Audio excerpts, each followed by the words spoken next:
Y ahí estoy grabando.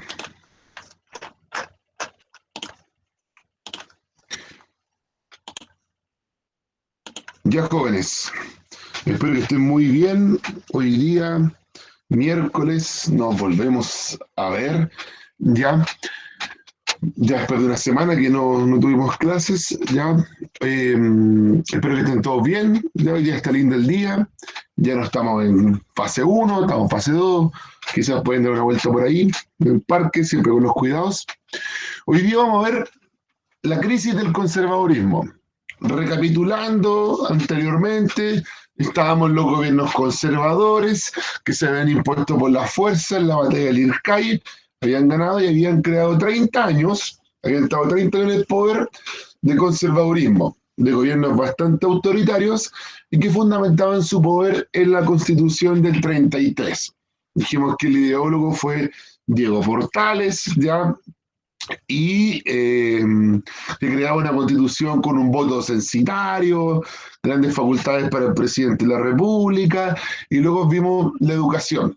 Dijimos que los conservadores impulsaban la educación, fundamentalmente la educación vinculada al Estado, ya una educación laica, sin influencia de la Iglesia Católica, y que habían llegado algunos intelectuales extranjeros a investigar sobre Chile. Domeico, Andrés Bello, Claudio Gay, Philippe, ya, quienes incentivaban las artes y el estudio y la investigación. Y uno de los primeros elementos o creaciones de instituciones educativas va a ser la Universidad de Chile, como un foco de educación liberal, de educación laica. Después la Escuela Normal de Preceptores, la Escuela de Artes y Oficios, ¿ya? Y muchas escuelas públicas. Hoy día vamos a ver la crisis del conservadurismo. Este orden pelucón, que duró 30 años, va a entrar en crisis. No solamente por una oposición liberal, ¿ya? Sino que va a haber un quiebre interno dentro del mundo pelucón. Dentro del mundo pelucón. Se van a empezar a sentir las primeras diferencias en esta unidad pelucona, ojiinista, estanquera. Ya, por eso el objetivo de hoy es comprender las características del gobierno de Manuel Montt, desde el punto de vista político, y la creación del sistema de partidos políticos. Hoy vamos a ver cómo surgen nuestros primeros partidos políticos, nuestro primer sistema de partidos políticos. Ya, como siempre, recordar ingresar con el mail institucional, ya nada de bellaquitos, ranqueados, ni nada. Micrófono apagado y bienvenido para aportes que sean para la clase. La cámara apagada para evitar distracciones, ¿ya? Y el chat, como ustedes saben, siempre muy activo, ¿ya? Y recordar constantemente estar lavando nuestras manos, usar mascarilla, mantener un distanciamiento físico, ¿ya? A pesar de que estamos en fase 2, hay que mantener los cuidados, evitar cualquier tipo de rebrote, ¿ya? Ahora, jóvenes, como siempre, vamos a ir a nuestro juego, que hemos ocupado algunas clases, ¿ya? De preguntas. Traemos preguntas renovadas, ¿ya? No se llenen. Los tickets van a ser evaluados, o sea, van a ser evaluados en la cantidad correctas a partir del 21 de septiembre. 21, de la semana del 21. Esta todavía no. Ya. Ya, jóvenes, traemos nuestro juego que hemos utilizado en algunas clases, ¿ya? Eh, ¿Quién quiere participar? ¿Quién quiere algún número? A la suerte, traemos preguntas renovadas, ¿ya? Eh, ya, Joaquín, a la suerte un número. 7. Ya, Joaquín se la juega por un número. 7. Vamos por las 7. Dice, ya, después va Martín. ¿Cuál de estos elementos no usa el nacionalismo? Impulsar el mismo idioma que todos los países usan, el panteón de héroes, crear símbolos nacionales, generar una historia nacional. ¿Cuál de estos no usa el nacionalismo? ¿Qué dice Joaquín? Puedes pedir apoyo del público. Estás dudando.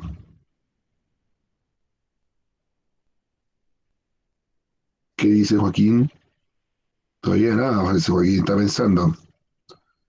Ya, vamos a ver qué dice el señor. La uno, ya, vamos a ver. Bien, obviamente los países no usan que todos tengamos el mismo idioma con los otros países, sino que diferencias. ¿Te acuerdas que hablábamos de, por ejemplo, se impulsaban ciertos modismos en vocabulario? Ya, bien, bien, Joaquín. Ya, Martín, ya, muy bien, la hizo por descarte, eso siempre funciona. Ya, Martín, ¿estás por ahí? A la suerte un número. Suerte, dice. Ya, chuta, se quedó pegado. Ya, ahí sí. Tú me dices stop, stop. Ya, la pregunta número 4. Dice, ¿cuál de estas instituciones educativas se formó durante los gobiernos conservadores? Universidad Católica, Universidad Santo Tomás, Universidad de Chile o la USACH. Ya, Martín, totalmente seguro. Universidad de Chile, vamos a ver. Muy bien, Martín, lo habíamos nombrado, bien. Universidad de Chile, la primera universidad laica, creada el año 42, inaugurada en 43. ¿Qué más dice yo? Uno más. Ya, Gastón. ¿A la suerte o número?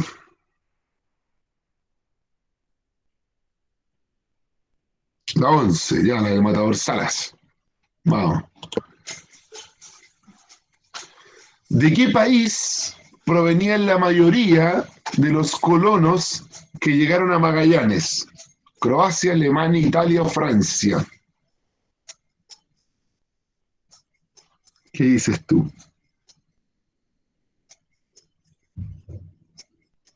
Gastón está pensando, quizás está revisando el cuaderno, ahí está en materia del primer semestre, no está seguro. Piénsalo, ocupa el comodín del público. Creo que Croacia. ¿Quieres consultar al público o no? ¿O te la juegas por Croacia? ¿Te la juegas por Croacia? Ya, Croacia. Vamos a ver. Bien, bien, bien, Juan, o sea, perdón, Gastón, bien, Gastón, bien, Gastón, es Croacia. Muy bien, bien. ¿Alguna mujer que quiera participar? Solo participaron hombres. Muy bien, Gastón, sí. ¿Alguna mujer para la última pregunta? ¿Dónde están? ¿Están dormidas? Levántense, mujeres, son las 12 del día. Hay un lindo sol. Ninguna aparece. ¿Quién dice yo? Siempre las mujeres son las que más participan. Hoy, ¿qué pasa? ¿Quién dice? Ya, vamos, Almendra. A la suerte o número. Suerte. Tú me dices stop. Stop. Pregunta número 15. Vamos a la pregunta número 15, que dice así. ¿En qué tratado se estableció una zona compartida entre Chile y Bolivia?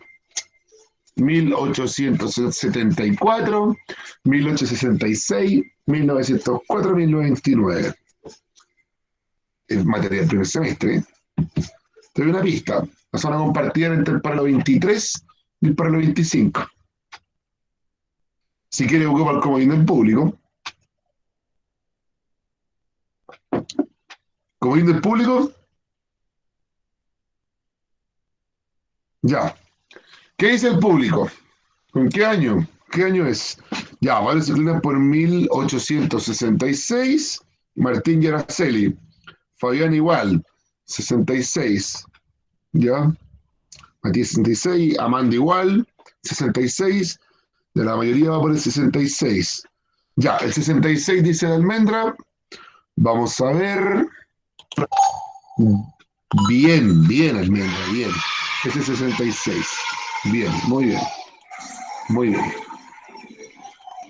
Bien, bien, te ayudaron bien. Ya, vamos a ir a la clase, a lo que teníamos preparado. Ya, a esto.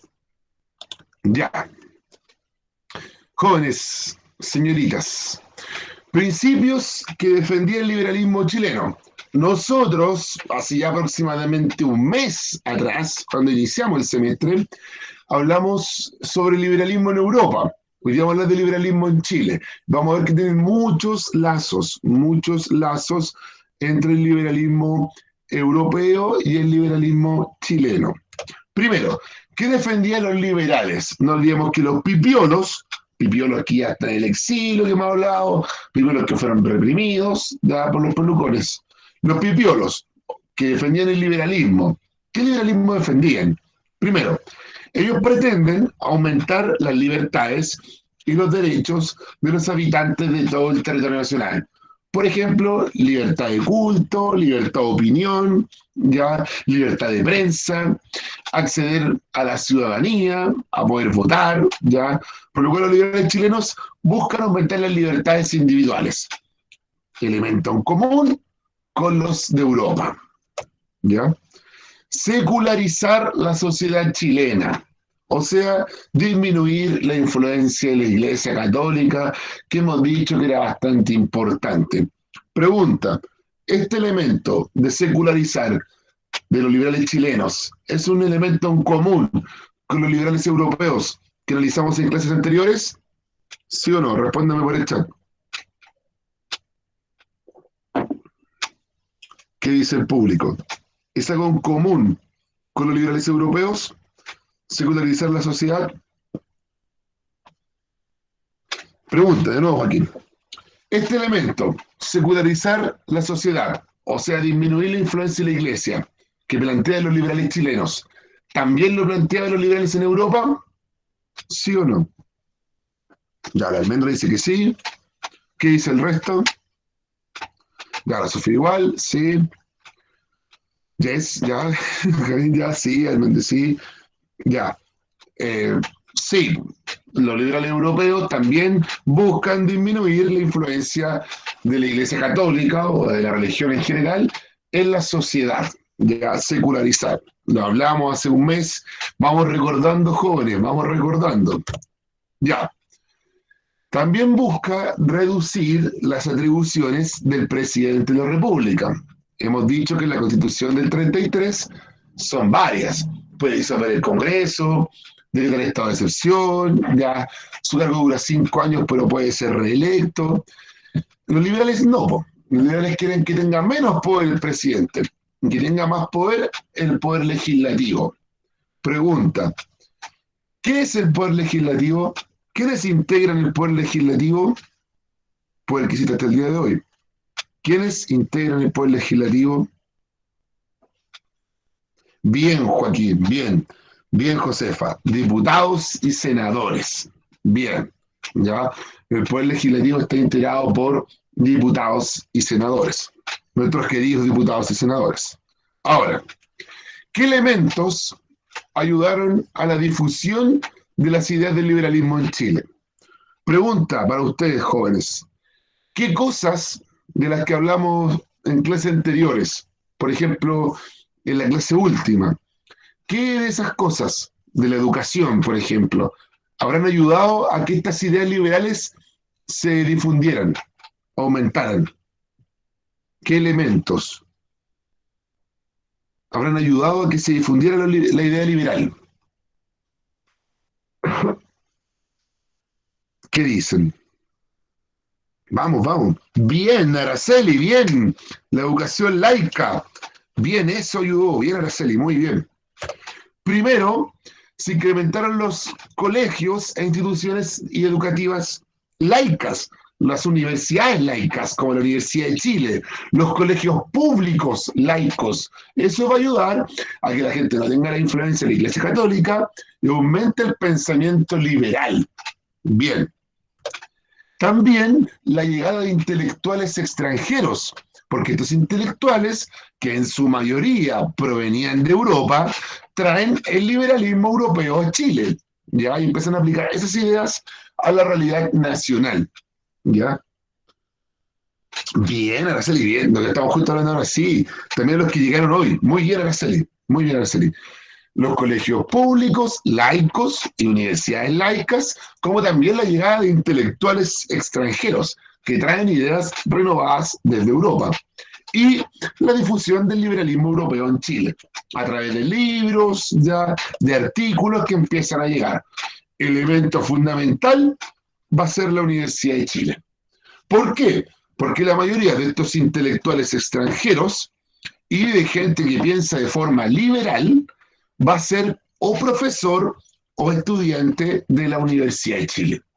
Por lo cual la Universidad de Chile se va a transformar en el centro del pensamiento liberal, en el centro de la difusión literaria liberal.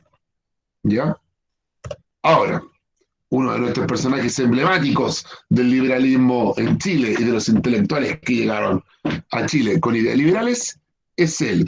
¿Quién es él? Hablamos de él en la clase anterior. ¿Quién es? ¿Quién es?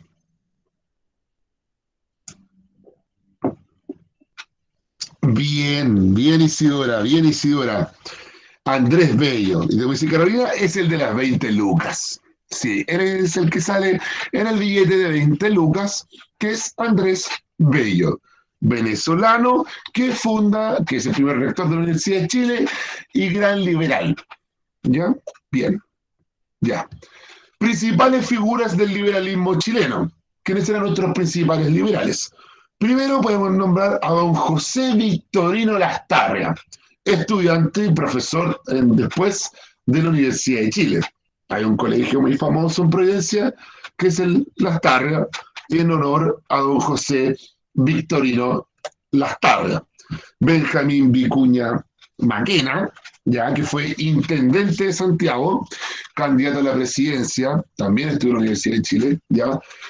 Benjamín Vicuña Maquena es reconocido con su labor como intendente, ya. Él renovó gran parte de Santiago, trajo ideas de afuera, como por ejemplo hacer parques, como había en París, transformó el Cerro Santa Lucía, que era un basural, lo transformó en un hermoso parque que sigue hasta el día de hoy.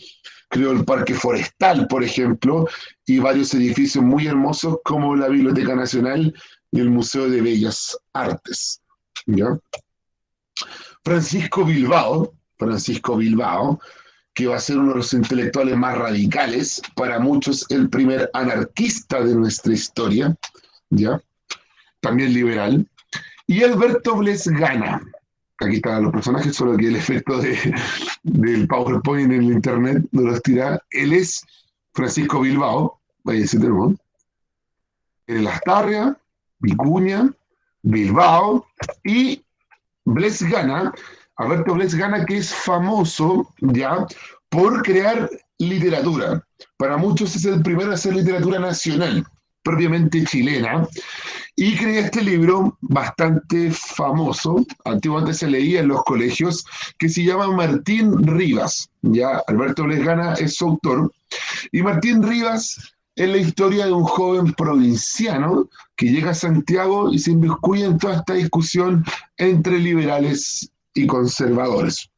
Alguna vez, hace años atrás, se hizo una teleserie que se llamaba Martín Rivas, la TVN, hace unos 10 años atrás ya. Sí, bien, Paula se acordaba de esta teleserie. Sí. Ahora, primeras organizaciones liberales en nuestra historia. Vamos a ver que muchas de ellas van a tener otros nombres porque van a estar prohibidas por los conservadores y cuando son descubiertas cambian a otro y se van a ir mutando. ¿Ya? La primera es la Sociedad Literaria de 1842. Uno no le puede poner el nombre al tiro liberal, porque si no van a llegar los conservadores y la van a cerrar. Por lo cual le ponen sociedad literaria. Era gente que se juntaba a leer libros, pero no solamente a leer libros, sino que a discutir política, ¿ya? Que es muy usual.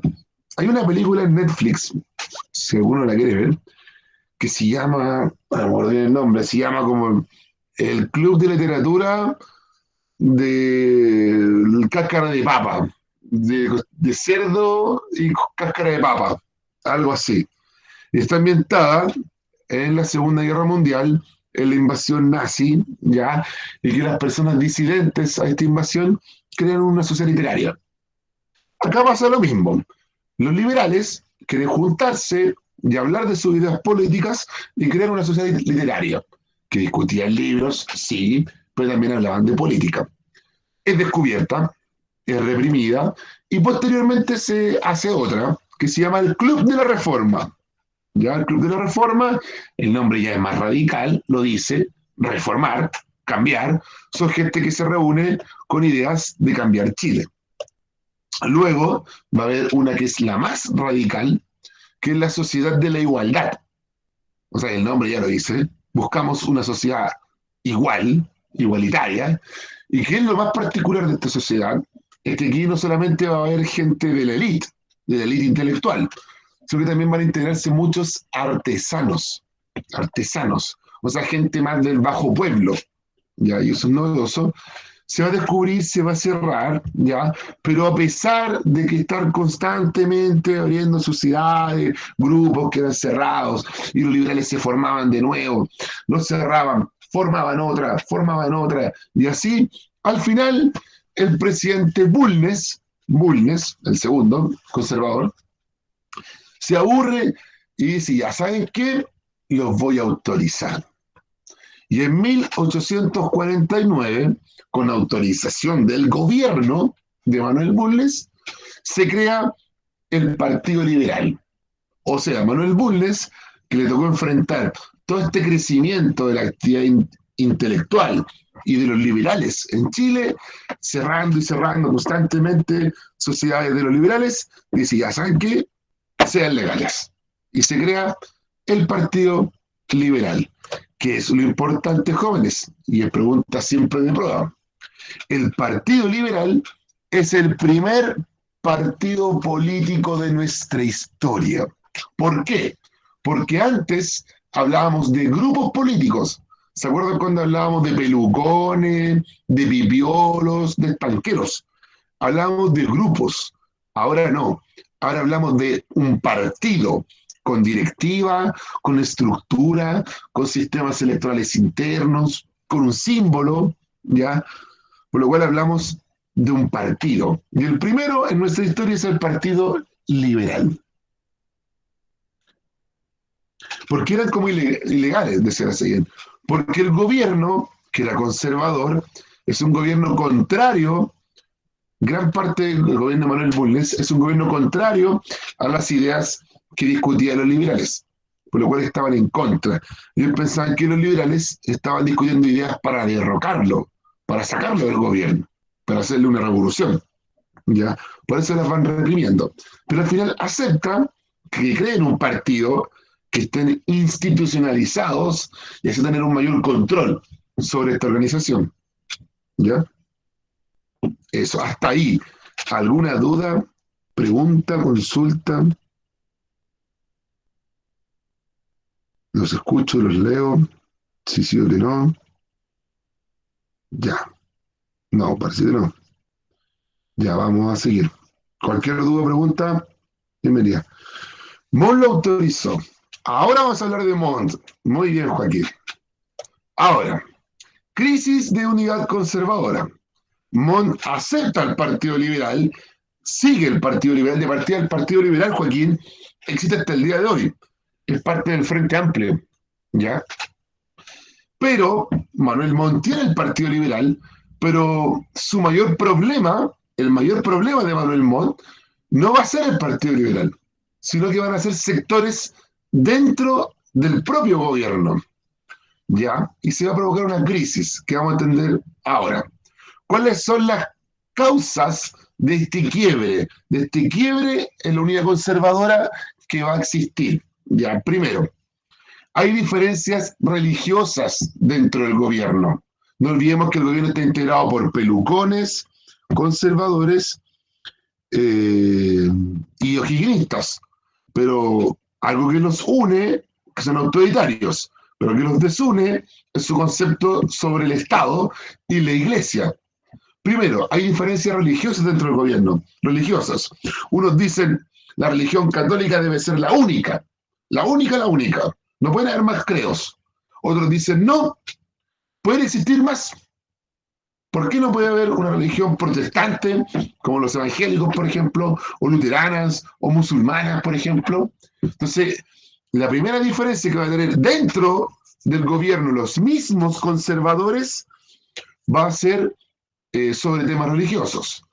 Después van a haber controversias sobre el tema de relación Estado-Iglesia, si el Estado debe controlar la Iglesia y si la Iglesia es igual que todos nosotros. Por ejemplo, un cura por abuso tiene que ir a la cárcel o tiene que ser condenado por una justicia eclesiástica que lo condene a rezar de por vida.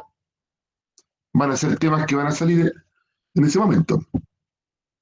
Acusaciones de fraude electoral, que van a surgir también muchas veces dentro del conglomerado, y difusión de las ideas liberales. Montt, por ejemplo, Montt va a recibir mucha influencia de los liberales, ¿ya? Va a aceptar, por ejemplo, estas ideas de que tienen que haber muchos credos, aceptar distintas visiones religiosas y no imponer solo una, no imponer solo la católica. Montt se va a abrir a eso. No solamente puede existir un credo católico, aceptemos a otras religiones, ¿ya? Ahora, qué hecho provocó esta diferencia? La llamada cuestión del sacristán. Ya, ¿qué es este hecho?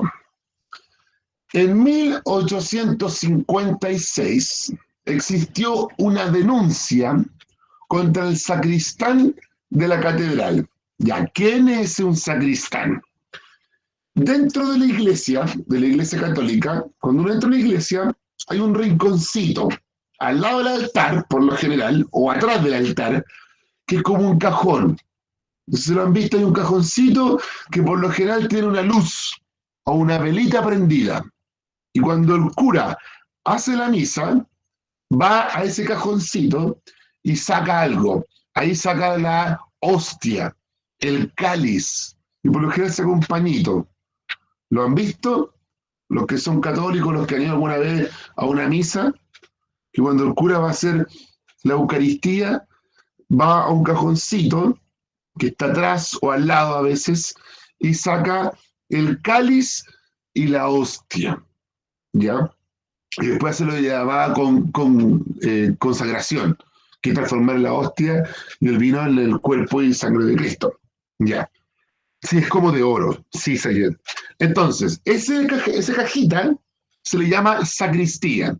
Entonces, la persona que cuida la iglesia se le llama sacristán, porque no solo cuida la iglesia, fundamentalmente cuida la sacristía, ¿ya?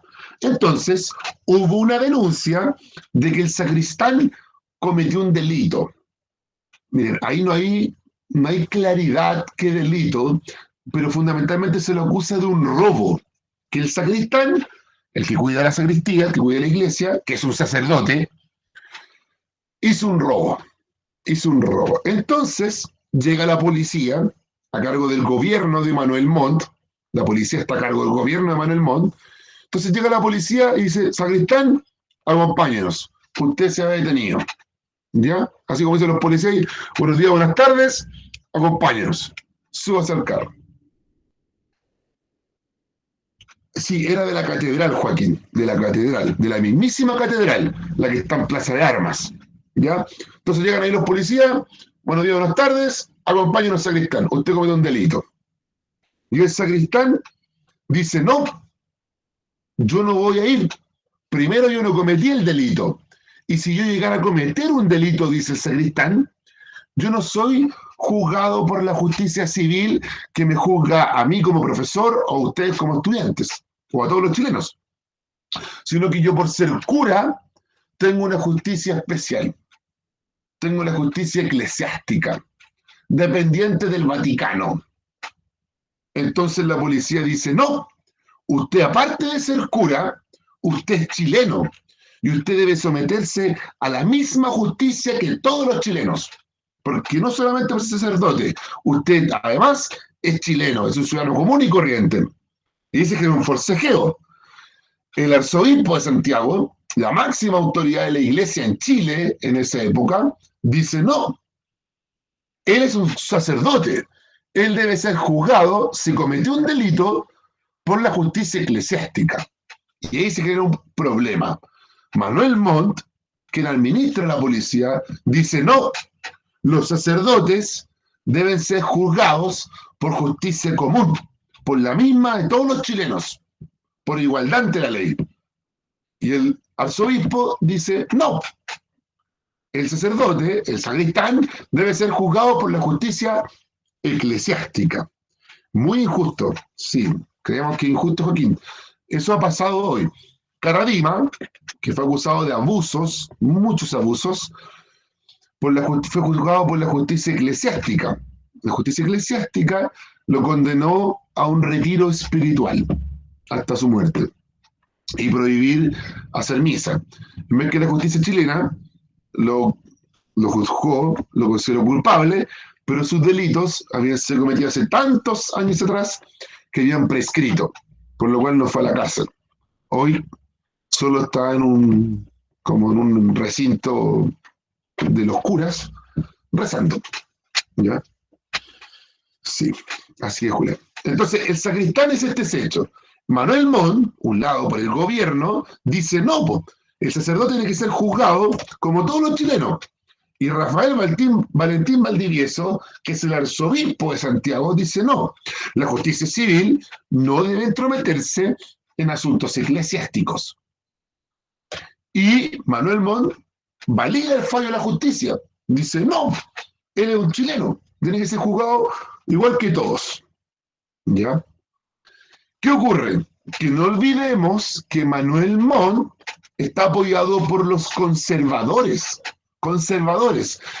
Los conservadores, hemos dicho, por ejemplo, los pelucones, son muy católicos. Ellos creen que la Iglesia Católica debe ser la única, la oficial de nuestro país, por lo cual chocan con Manuel Montt. Apoyaron a Manuel Montt para que fuera electo, pero no están de acuerdo con esta diferencia con la Iglesia Católica, por lo cual, ¿qué va a provocar? Un quiebre. Los sectores más católicos dentro del gobierno se van a ir. Los sectores más católicos dentro del gobierno que están con la Iglesia Católica y que apoyan al arzobispo de Santiago, se van a ir y van a formar su propio partido, el Partido Conservador, que está a favor de la autonomía de la Iglesia, que el Estado no se entrometa en asuntos eclesiásticos. Y Manuel Montt, que se queda sin el sector más conservador, que formó su propio partido, Manuel Montt también hace lo mismo. Manuel Montt también forma su propio partido y hace el Partido Nacional, que está a favor del ejercicio pleno del poder presidencial, de que todos sean juzgados por la misma justicia. ¿Ya? Sin importar si son sacerdotes o no. Hay una pregunta. Y estos hombres, que la mayoría tienen que ver con la iglesia, y la mayoría de esos son pedófilos, actualmente ellos tienen que pasar por la justicia como cualquier persona y sí, igual. Buena pregunta, Felipe. Bueno, estas personas, sacerdotes, por ejemplo, que han sido acusados de pedofilia, de abusos, son juzgados hoy por nuestra justicia. Pero ¿cuáles son las diferencias? Hasta el día de hoy existen muchas diferencias. Por ejemplo, si ese cura pedófilo le confiesa a través del sacramento de la confesión a otro cura, si saben que yo sí abusé de ese hombre, esa confesión es secreto, secreto. Entonces, si después llega un juez y le dice al cura, oiga usted, dígame, ¿qué sabe? ¿Qué sabe de ese pedófilo? Él no va a decir nada. Yo sé, va a decir, yo sé algo, pero me lo entregaron bajo secreto de confesión. ¿Se dan cuenta? Y eso pasó. Caradima tenía muchas pruebas en el Vaticano que lo culpaban, pero esas pruebas no fueron entregadas a la justicia chilena, porque supuestamente fueron entregadas bajo confesión. ¿Te das cuenta? Eso es ilegal, claro, es ilegal. Y te sumo otro antecedente, que es una diferencia súper importante. Hoy, las iglesias católicas, muchas de ellas de gran valor, por su valor arquitectónico, patrimonial y porque están ubicadas en lugares muy costosos, las iglesias, como edificios, no pagan contribuciones, que es un impuesto que pagan muchas casas y muchas propiedades. Bueno, solamente las iglesias católicas no pagan ese impuesto, que debería ser muy alto. En vez que otras iglesias, como por ejemplo las evangélicas, sí lo pagan, y otras también, por lo cual es una injusticia. ¿Por qué las católicas no pagan y el resto de las religiones tienen que pagar ese impuesto? Claro, te das cuenta que hay diferencias. No solamente hay diferencias con Hernán Calderón Jr., sino que también en la relación Estado-Iglesia. Ya. Ahora, en este poquito rato hemos hablado que surgen tres partidos políticos. Los liberales, que surgieron por intelectuales extranjeros, por el crecimiento de la educación laica, por ejemplo. Surgió el Partido Liberal, a fines del gobierno de Manuel Montt. Luego, por la cuestión del sacristán, surgió el Partido Conservador y el Partido Nacional. El Partido Nacional también es conocido como el Partido Montt-Varista. Montt por Manuel Montt, Varista por Antonio Varas. Por lo cual, ya tenemos tres partidos políticos. En menos de 10 años nacen tres partidos políticos. Por lo cual, tenemos un sistema de partidos políticos. La Martínez, al final la iglesia es superior al gobierno, incluso en esta época. Bueno, hoy la iglesia, Martín, tal como dices tú, tiene mucho poder. Mucho poder. Mucho poder. Tienen colegios, que es un tema que vamos a hablar en nuestra siguiente clase del viernes, y tienen mucha influencia, mucha riqueza igual. Ya. Por lo cual tenemos tres partidos y se va a formar un sistema de partidos políticos. Primero, ¿en qué se va a dividir? Va a estar por un lado el Ejecutivo y por otro lado el Parlamento y por otro lado van a estar los clericales, los que están a favor de los sacerdotes, están a favor de la Iglesia y los que están en contra de la Iglesia. Jóvenes, no sé si en matemática han visto el sistema cartesiano. ¿Alguien que me diga sí o no? ¿Han visto el sistema cartesiano? Sí. Que es x, y o negativo o positivo. ¿Ya? Sí. Esto es lo mismo que un sistema cartesiano. Lo mismo. En vez de aquí tenemos ejecutivo, o sea, personas que están a favor de la autoridad del presidente y otros que están a favor de la autoridad del parlamento. Y por otro lado tenemos los que están a favor de la Iglesia Católica y los que están en contra de la influencia de la Iglesia Católica. Hubo una pregunta más arriba. ¿Cómo era eso de Montt? ¿A qué te refieres, Amanda?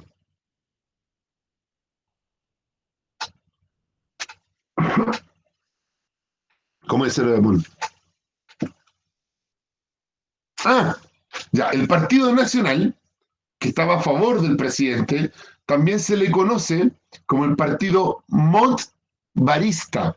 Montt-Varista.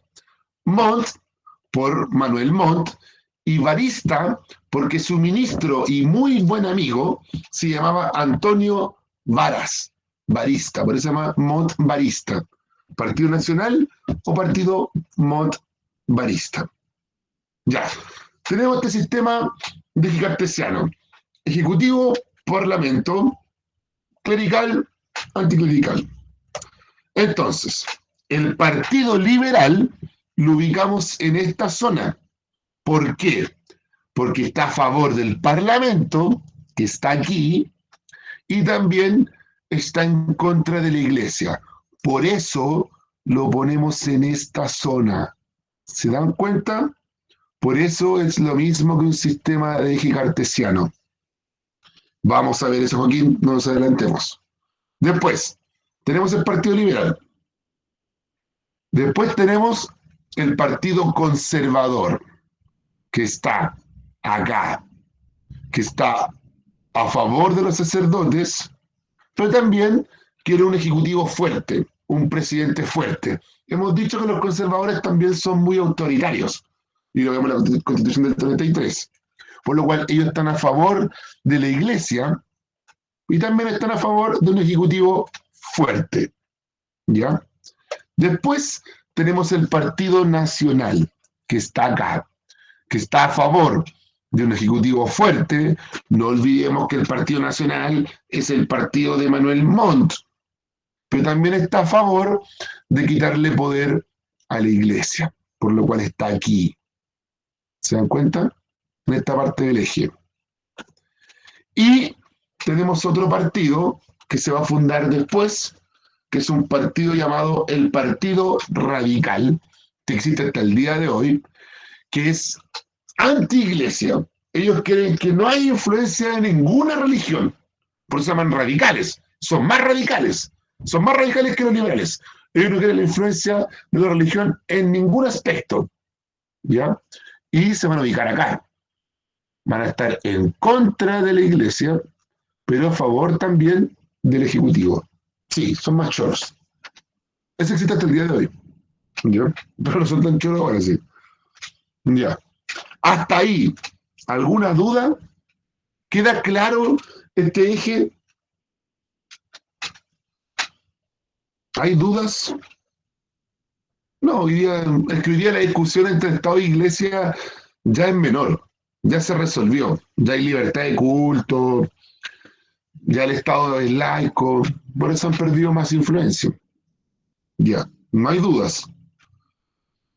¿Por qué no hay en el clerical y el parlamento? Bueno, no, hasta esa época no existía ningún partido que estuviera a favor de una autoridad fuerte en el parlamento y una autoridad que también le diera más poder a la iglesia. No existe en ese momento un partido que tenga esa postura. Eso. Ya. Consecuencias de ambos movimientos. Primero, en primer lugar, hay un claro debilitamiento del bando conservador.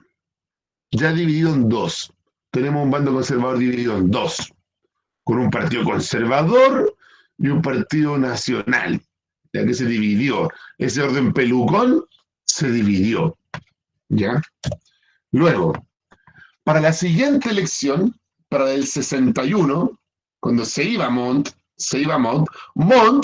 Montt quería poner como futuro presidente a su amigo y aliado político, Antonio Varas, ¿ya?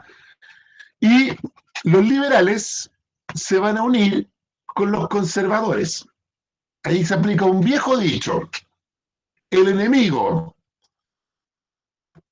de mi enemigo es mi amigo. ¿Lo han escuchado? El enemigo de mi enemigo es mi amigo. Que muchas veces pasa. A mí me cae mal alguien y a otra persona también le cae mal. Por lo cual somos amigos. Porque a los dos nos cae mal esa misma persona. ¿Ya? Por lo cual eso pasa. Entonces, los liberales y los conservadores, que tenían muchas diferencias, muchas, liberales contra iglesia, conservadores a favor de la iglesia, eso los diferencia. Pero ¿qué tienen en común? Quieren sacar al Partido Nacional del gobierno. Quieren que salga Manuel Montt y su futuro heredero político, Antonio Varas. Por lo cual, mi enemigo, el enemigo de mi enemigo es mi amigo. Liberales y conservadores tienen muchas diferencias, importantísimas, pero tienen algo en común. No quieren a Manuel Montt y a Antonio Varas y al Partido Nacional. Por lo cual se unen, se llama la fusión liberal-conservadora, y se unen para tener un candidato a la presidencia y ganar. Y ganan. En nuestras siguientes clases vamos a hablar de los 30 años liberales, porque si fueron los conservadores que iban a ganar los liberales, ¿ya? Pero ¿qué pasa? Que se provoca el fin del gobierno, ¿ya? El fin de los gobiernos conservadores, y va a ganar esta fusión liberal-conservadora, más liberal que conservadora. Los conservadores se van porque es un matrimonio forzado entre liberales y conservadores y con muchas diferencias, por lo cual los conservadores se van de esta fusión, y de esta fusión también se van a ir algunos liberales. que van a decir, no, nosotros no queremos estar con los conservadores, formamos nuestro propio partido, que es el Partido Radical. El Partido Radical nace porque son liberales más radicales que están en contra de unirse con los conservadores. Pero chicos, hagamos memoria. 30 años antes, los liberales, que son los ex pipiolos, se habían ido a una guerra con los conservadores, que son los ex pelucones. Entonces algunos van a decir, ¿cómo nos vamos a unir con los conservadores? Estos tipos son los mismos pelucones que nos mataron a nuestros padres o abuelos hace 30 años. Bueno, política. Así es la política. A veces los que se llevan mal se terminan uniendo en otro fin. En otro fin. La suciedad de la política. Ya era sucia en esa época. Eso. ¿Alguna duda? ¿Consulta? ¿Pregunta? Nada parece. Ya. Bueno, ahora vamos a ir a Classroom, jóvenes, y van a hacer el test de salida que está acá, que es un formulario. ¿Ya? Son poquitas preguntas, son eh, cuatro preguntas, cuatro preguntas, muy breves, ¿ya? Y que van a responder ahora, ¿ya? Eso, jóvenes. Esta pregunta.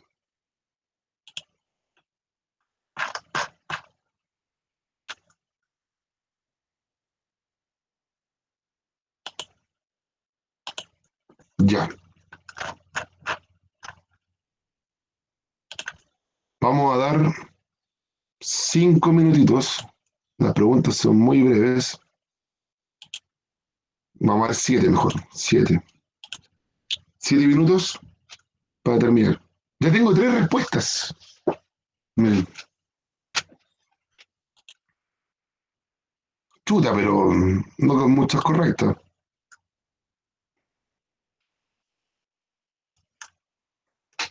Cualquier duda, consulta, estoy acá.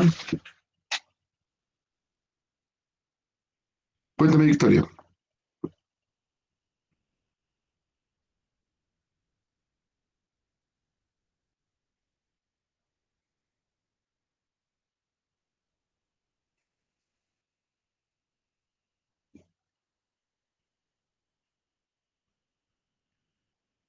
Sí, no sé por qué salía algo atrás, abajo. Sumisión y ID. No sé por qué sale eso.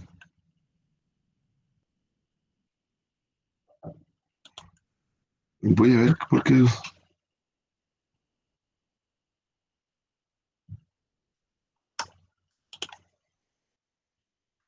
Secularizar es disminuir la influencia de la Iglesia Católica en la sociedad.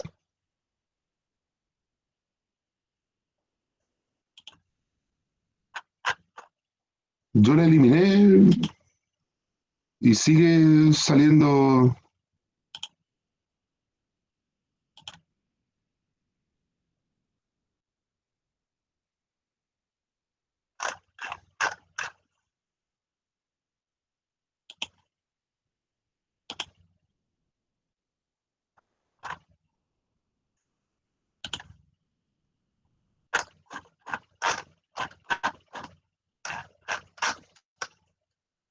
Victoria, ¿te sale ahora de nuevo?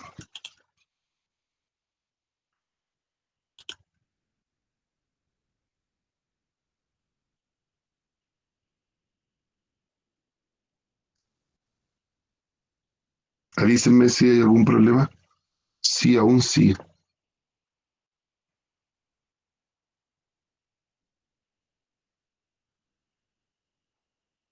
Sí, también, Benjamín. Sí, dice sumisión. No sé, ¿saben qué? No sé, pongan una letra, algo así. No sé por qué sale eso.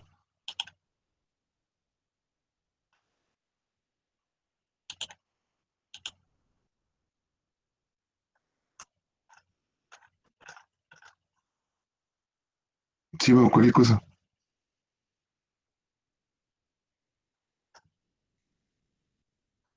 Sí, porque no. Yo lo elimino, no. Sigue saliendo.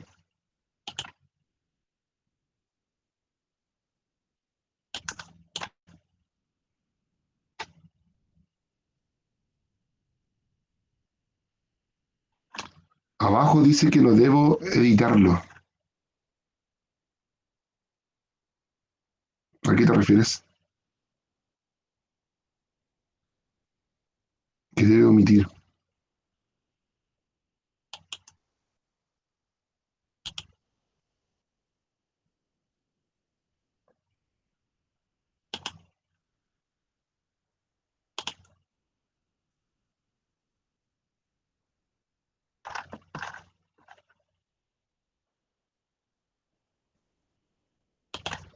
A ver.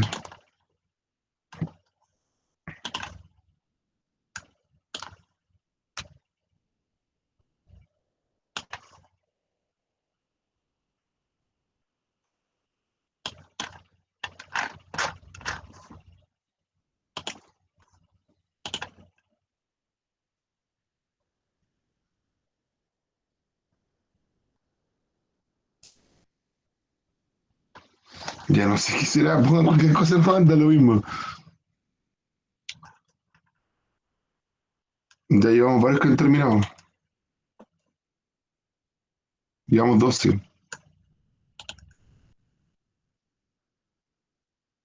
¿Te dejan verlo a ti, Joaquín? ¿No te dejan verlo? Ya. Joaquín, ¿cómo te dejó enviarlo? ¿Qué pusiste al final?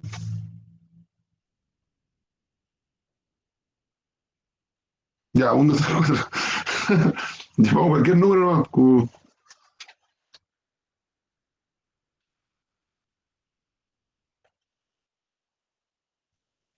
Ah, ya sé. Otro día instalé una cuestión. Ya sé lo que debe ser.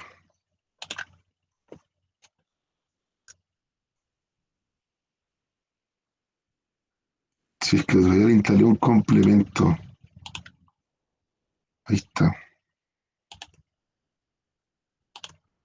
Estoy seguro que debe ser eso.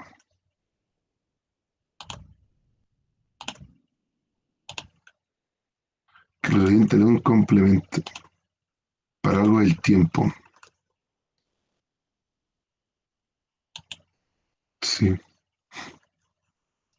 A ver, voy a ver si sale de nuevo. No, sigue saliendo. Ya,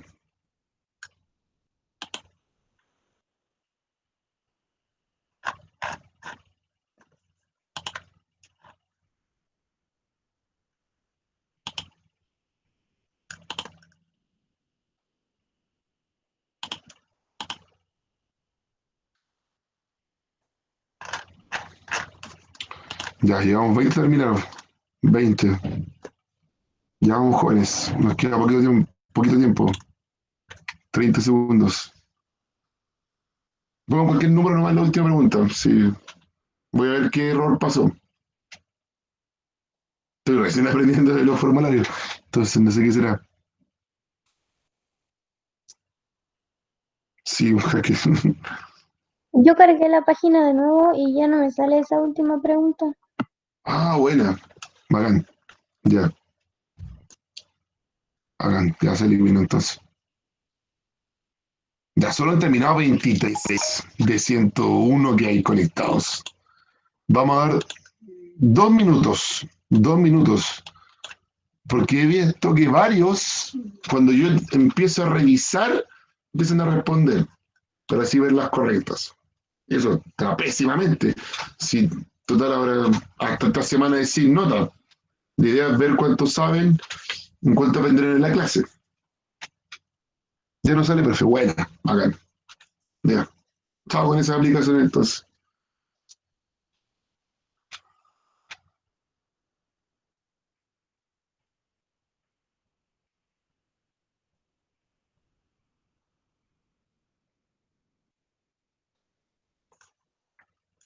Ya, 27 terminados. Ya. Nicolás, ¿te sale bien ahora? Nicolás Álvarez.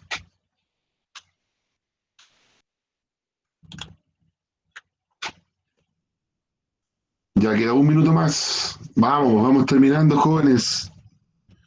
Dijiste que a ti no te salía. Ah, ya se salió. Ok.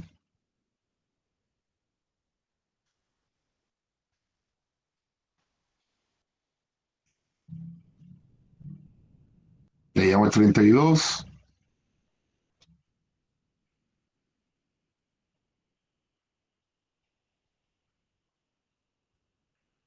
Ah, ya. Quizás te salía otro test. Te metiste a otro tema.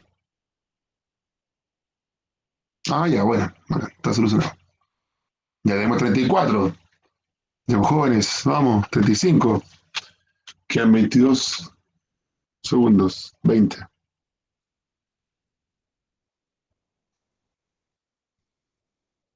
Ah, yo lo envié.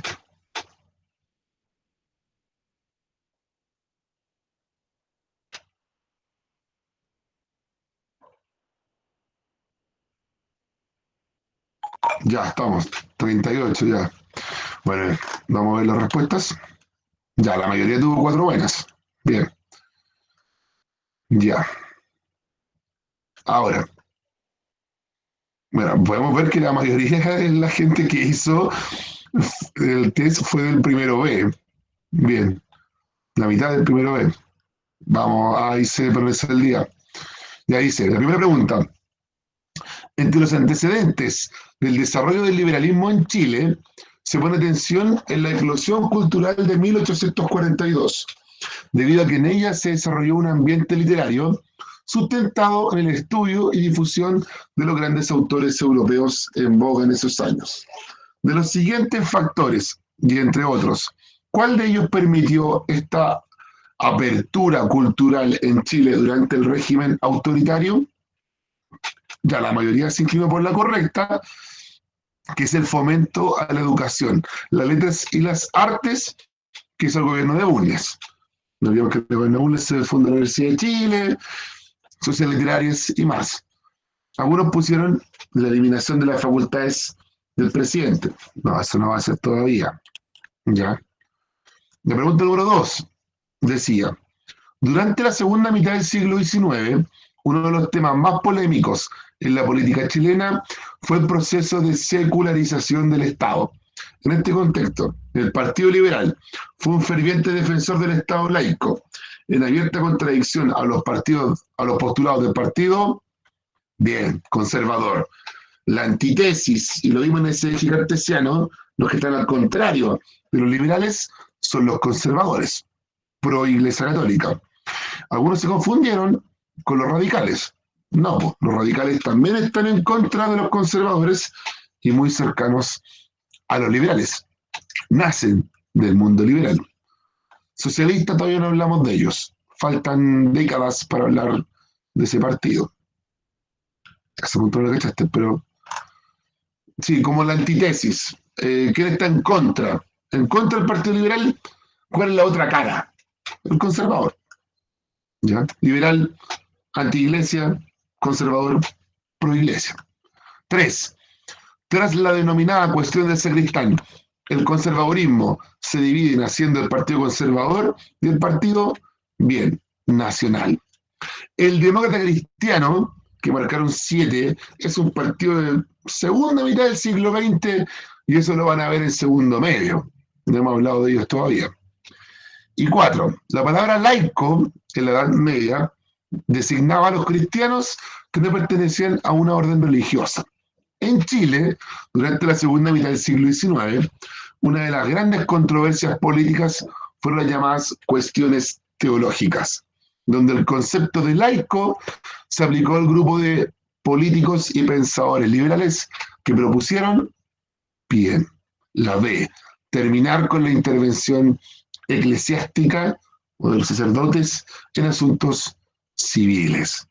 Algunos se confundieron con la A, limitar los derechos ciudadanos del clero. No, es que tengan los mismos derechos que nosotros y no más. ¿Ya? Y confiscar los bienes de la iglesia. No, eso todavía no va a pasar. Sería bueno. Ya, eso, jóvenes. Miren, 22 alumnos respondieron mientras yo revisaba. ¿Ven? Siempre hacen lo mismo. ¿Cómo es posible? Ya. ¿Alguna duda, jóvenes? Pregunta, estamos en la hora. No sé si hay alguna duda, pregunta. ¿Sí o no? Ya creo que dice que no. Ya no. Eso, jóvenes. Que estén bien. Nos vemos el viernes. Cuídense mucho y estamos hablando. ¿Ya? Adiós.